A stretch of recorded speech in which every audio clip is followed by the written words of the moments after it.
Au moment où je tourne cette vidéo, le OnePlus 7T a déjà été annoncé et le OnePlus 7T Pro n'est plus très loin. Mais vous le savez, chez Rester Connecté, on aime prendre notre temps et donc on va vous proposer un test du OnePlus 7 Pro. Salut tout le monde, je suis Mathieu de Rester Connecté et vous allez voir que ce test peut vous intéresser puisque les deux derniers risquent de coûter bien plus cher et que celui-ci risque de devenir la bonne affaire.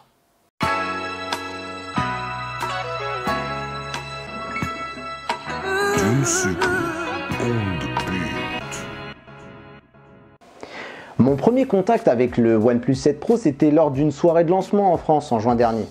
J'avoue avoir été très emballé par ce design avec un écran qui occupe toute la surface de l'appareil. Non, franchement, je dois avouer que la firme chinoise connue pour offrir des smartphones au bon rapport qualité-prix a encore monté d'un cran en termes de finition et design de l'appareil. Détail subjectif, je suis pas du tout emballé par ce coloris qu'on appelle allemande, qui veut dire amande et qui est en fait une version or. Je la trouve fade et insipide. J'avais demandé le bleu avec ce dos en verre brossé et je le trouve vraiment super propre. C'était celui d'ailleurs que je devais recevoir, alors je te laisse imaginer ma gueule quand j'ai reçu celui-là. Puisqu'on est dans l'instant confession, je suis assez fan de l'option caméra rétractable. Les Vivo Nex, les Oppo Find X, les Oppo Reno et maintenant ce OnePlus 7 Pro. C'est vraiment des téléphones qui m'ont toujours fait envie. Le must du must, ça sera la caméra sous l'écran, mais en attendant d'avoir du concret, la proposition de la caméra motorisée me fait bien triper. L'élégance du capteur qui sort et le petit bruit, c'est un peu mon instant ASMR à moi. En plus, ça donne une esthétique agréable, un écran sans encoche, un côté à la fois future-proof et à la fois sécuritaire. Si une application a envie d'utiliser la caméra frontale sans mon consentement, elle se retrouve bien emmerdée. Si on continue le tour du smartphone, le léger défaut, je dirais, c'est la protubérance qui n'assure pas une parfaite mise à plat de l'appareil. Ce problème, il se corrige avec l'habillage d'une coque, un coque d'ailleurs qui est fourni dans le packaging, donc ça va. Par contre, toi qui n'aimes peut-être pas mettre des coques, dis-moi si tu es moins indulgent que moi à ce sujet dans les commentaires. Pour le reste, j'aime la discrétion des antennes, l'idée de mettre le port SIM en dessous et même le lecteur d'empreintes sous l'écran qui participe au maximum à épurer le design de cet appareil. Pour finir, même si pour moi l'écran incurvé façon Samsung ça devient un peu dépassé et peut-être même contraignant pour certains, oui, ce OnePlus 7 Pro est pour moi tout simplement élégant. Au quotidien, la prise en main du OnePlus 7 Pro n'est pas son point fort. Trop grand, trop lourd. Si le premier point est assez subjectif, il est objectif de dire que l'utiliser à une seule main, d'ailleurs c'est casse-gueule. OnePlus ne s'est même pas dit que ça aurait pu être intéressant de mettre un mode une seule main comme le font la plupart des constructeurs. Par contre, son poids, c'est peut-être le point le plus contraignant. Si au début tu me diras non mais c'est bon, ça passe, au fil du temps il devient désagréable à garder en main.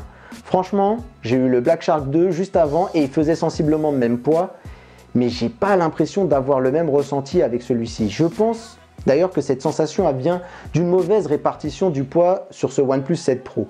Il me semble plus lourd sur la partie supérieure qu'inférieure et comme on prend souvent le smartphone par le bas, le poids se fait ressentir. Par exemple, c'est vraiment le jour et la nuit quand je lâche ce OnePlus 7 Pro pour prendre mon Pixel 3 XL. La différence, elle est quand même impressionnante. Sorti de ça, l'accès aux différents boutons est bien pensé. J'apprécie toujours autant la distinction entre le bouton d'alimentation et le fameux bouton qui permet de changer de profil, sonnerie, vibreur silencieux, de manière très rapide. Les haut-parleurs aussi sont bien situés et mes mains ne viennent pas obstruer le son lorsque je me laisse aller à quelques sessions de jeu. Si je te donnais il y a quelques secondes son principal défaut, il est temps de passer maintenant à sa principale qualité, son écran. Baptisé Fluid AMOLED, il a des couleurs qui ne manquent pas de peps, des noirs profonds. En plus, j'ai jamais vu autant de réglages qui te permettent de calibrer l'écran pour qu'il corresponde à 100% à tes goûts. Il a vraiment été taillé pour le contenu multimédia. Rien que déjà pour sa taille, qui passe ici d'un défaut lors de la prise en main à une qualité. Mais aussi parce qu'il est HDR10+, un must pour profiter de ses films et séries. Les joueurs d'ailleurs n'ont pas été oubliés avec son taux de rafraîchissement de 90 Hz. C'est l'élément marketing central de ce smartphone et celui-ci n'est pas anodin car il offre une fréquence d'affichage bien plus agréable pour les jeux qui prennent bien sûr en charge cette technologie. D'ailleurs, ça n'a pas que des avantages sur la fluidité en jeu, mais ça j'y reviendrai un petit peu plus tard. L'écran supporte le Gamut DCI-P3 qui est plus riche en termes de palette de couleurs que le sRGB. Il peut gérer dynamiquement sa définition pour agir au mieux sur l'autonomie ou tu peux la définir toi-même. La luminosité aussi ne posera aucun problème, même les jours de fort ensoleillement. Non, franchement, à ce niveau, c'est quasiment un sans faute. Le talon d'Achille, on va dire, c'est peut-être son écran incurvé. Certains testeurs m'ont dit avoir fait des fausses manips puisque les mains entraient en contact avec les côtés du téléphone. Je pense qu'avec la coque, ça atténue le problème et moi, honnêtement, j'ai jamais eu vraiment de fausses manipulations. Parlons un peu d'Oxygène OS. Franchement, je vais pas te le cacher, je suis assez fan. C'est pour moi la meilleure surcouche et je trouve même que Google devrait plus coller à ce que propose OnePlus. On est donc sur ce qui est pour moi la meilleure extension d'un Android stock. Ce que j'aime, c'est l'impression que chaque option qui a été intégrée répond à un besoin. Pas forcément toujours le mien, mais à une majorité d'utilisateurs. Par exemple, l'écran de gauche vous offre un tableau de bord des applications et des contacts utilisés le plus fréquemment. Étant habitué à voir Google Actualité, je n'ai pas réussi à l'exploiter alors que d'autres la trouveront sans doute très pratique. Ce que je regrette, c'est peut-être la disparition des thèmes que je trouvais top sur le OnePlus One. Mais j'aime beaucoup cet équilibre basé sur une philosophie qu'ils ont héritée de leur partenariat avec Cyanogen. Philosophie d'ailleurs qui a été basée sur de nombreuses petites fonctionnalités et personnalisations à découvrir dans les paramètres. Un bon niveau de suivi en termes de mise à jour et une optimisation pour rendre tout cela fluide, très fluide.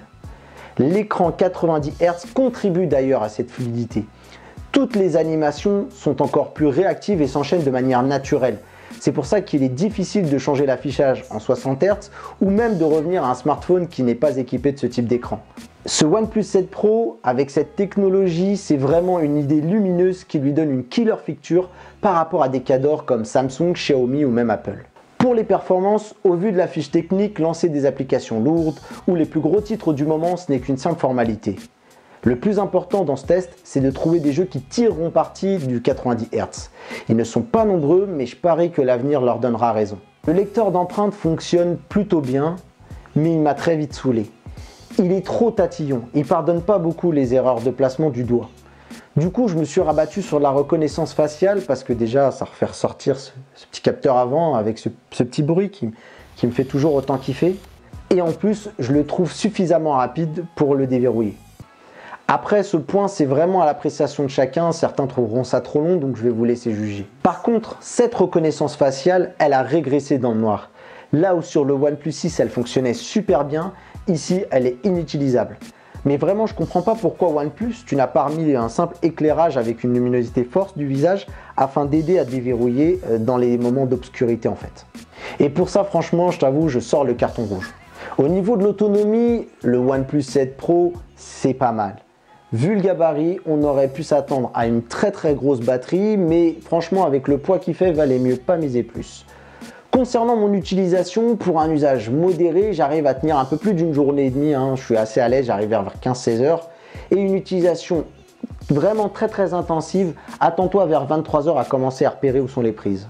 S'il n'y a pas moyen de mettre un chargeur secteur vraiment d'une manière prolongée, mon conseil, c'est plutôt de bloquer le smartphone sur la définition la plus basse, de passer à un taux de rafraîchissement à 60 Hz et vraiment après quand tu es vraiment en galère de batterie, le mieux c'est de miser sur l'économie d'énergie.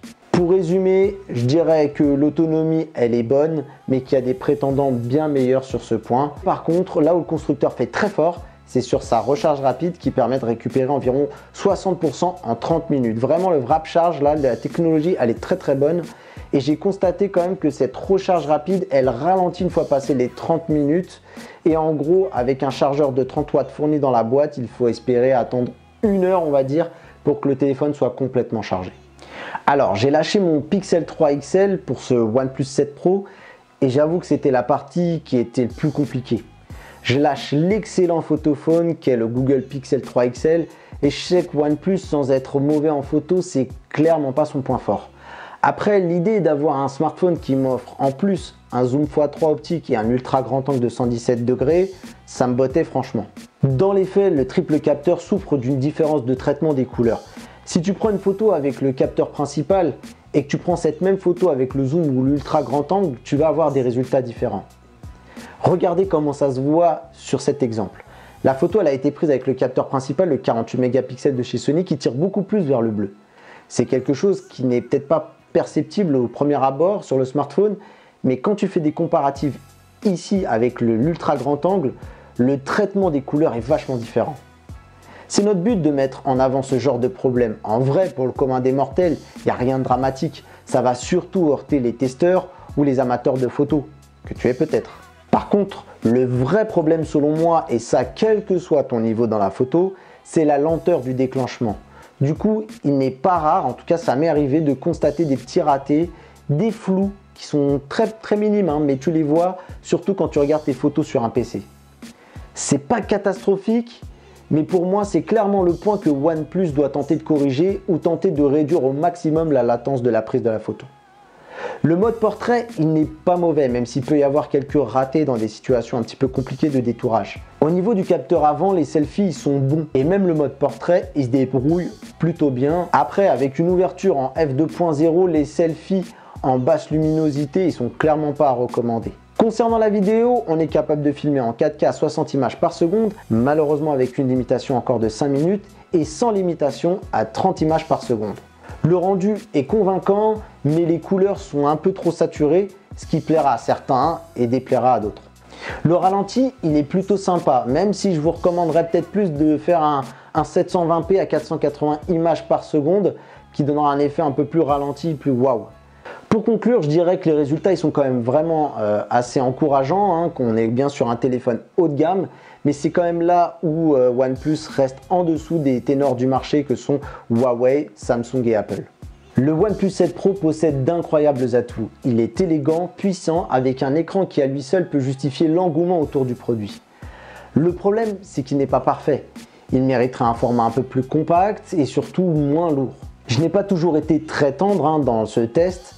Son incursion dans le monde du premium n'est pas totalement réussie. Il est en deçà d'ailleurs de ce que peuvent proposer la concurrence. Au final, ce n'est pas grave, puisque le smartphone est vendu beaucoup moins cher, entre 700 et 830 €. D'ailleurs, je viens de faire une petite recherche rapide et je l'ai trouvé aux alentours des 530 €. Dillabs est ton ami. Il offre un rapport qualité-prix que beaucoup de concurrents peuvent lui envier et malgré mes petites plaintes, si son gabarit ne vous fait pas peur, il a beaucoup plus de grande qualité que de gros défauts. Je suis sûr que le choix du OnePlus 7 Pro fera plus d'heureux que de déçus. Voilà les amis, c'est tout pour ce test du OnePlus 7 Pro. J'espère que celui-ci vous aura aidé dans votre choix. Si c'est le cas, n'hésitez pas déjà à mettre un commentaire pour dire ce que vous avez pensé de tout ça. N'hésitez pas aussi à nous lâcher un pouce hein, pour nous aider et à aider le référencement de cette vidéo, à partager cette vidéo pour aider la chaîne à se faire connaître au plus grand nombre. Et en plus, si vous avez vraiment envie de nous soutenir, vous avez deux moyens, c'est celle de faire un don à notre association Les Lutins du Phénix qui font des activités pour les enfants qui sont dans les hôpitaux. Et vous pouvez également, si vraiment vous nous aimez beaucoup, à nous faire sur Utip, voilà, allez voir quelques pubs qui nous rapportera un petit peu d'argent qui permettra de payer l'ensemble du matériel qu'on utilise. Voilà, c'est tout pour moi et je vous dis à très bientôt et comme on dit chez nous, restez connectés. Bye bye.